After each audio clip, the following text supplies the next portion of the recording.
8 साल बाद अरमान अबीरा का हुआ आमना सामना। अबीरा करेगी अरमान की बेइज्जती। गुस्से में अरमान आया पोद्दार हाउस, निकाला गुस्सा पूरे परिवार पर। गुस्से में अरमान निकाला अबीरा के रूम से सारे सामान। अरमान के हाथ लगी अबीरा की डायरी। सामने आया अबीरा का 8 साल पहले का दर्द।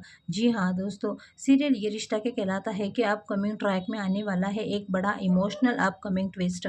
आने वाले अपकमिंग एपिसोड बहुत इंटरेस्टिंग और बहुत धमाकेदार होने वाला है। जी हाँ दोस्तों, आपको बता दें, अबीरा को खुश करने के लिए वानी लाती है घर में होम थिएटर।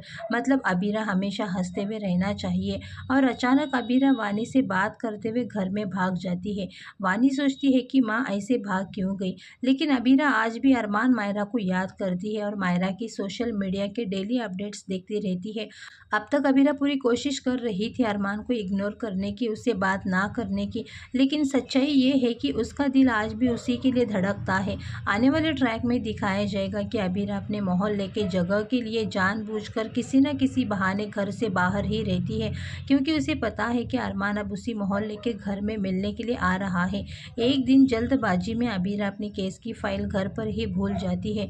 जब उसे इसका एहसास होता है तो वो घर फ़ोन करती है। कॉल उठाती है विद्या, क्योंकि दादीसा उस वक्त मौजूद नहीं होती है। विद्या की आवाज़ सुनकर अबीरा को बड़ा झटका लगता है। अबीरा कहती है, प्लीज़ दादीसा से कहिए मेरी फाइल ड्रॉअर से निकलवा के बाहर रखवा दे, मैं किसी को भेज रही हूँ लेने के लिए। विद्या भी अबीरा की आवाज़ पहचानती है और हैरान रह जाती है कि अबीरा किस फाइल के बारे में बात कर रही है और कहाँ से बात कर रही है, ये विद्या सोचती है। और विद्या फाइल का जिक्र अरमान से करती है और अरमान गुस्से में अबीरा के मोहल्ले में पहुँच जाता है और वो जगह खाली करने के लिए कहता है, लेकिन अबीरा कहती है कि 8 साल इस जगह ने मुझे सहारा दिया है, तुम कभी मुड़कर देखे भी नहीं मैं मरी हूँ या फिर जिंदा हूँ, इसीलिए तुम्हें जो करना है वो करो, लेकिन मैं भी इस जगह को खाली नहीं करूँगी।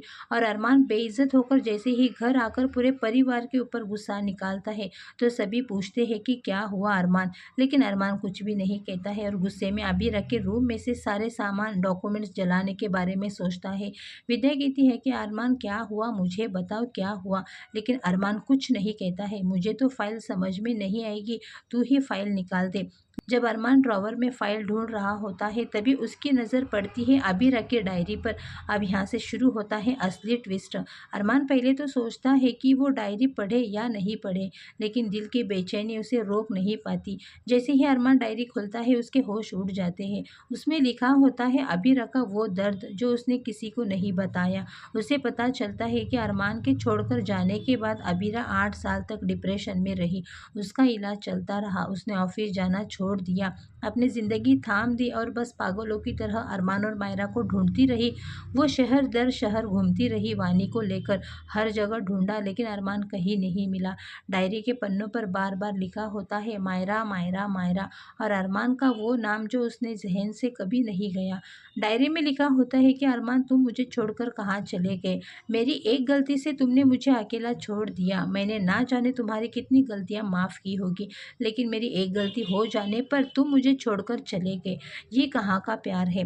अब अरमान को अंदर ही अंदर ये महसूस होता है कि उससे कितनी बड़ी गलती हो गई थी।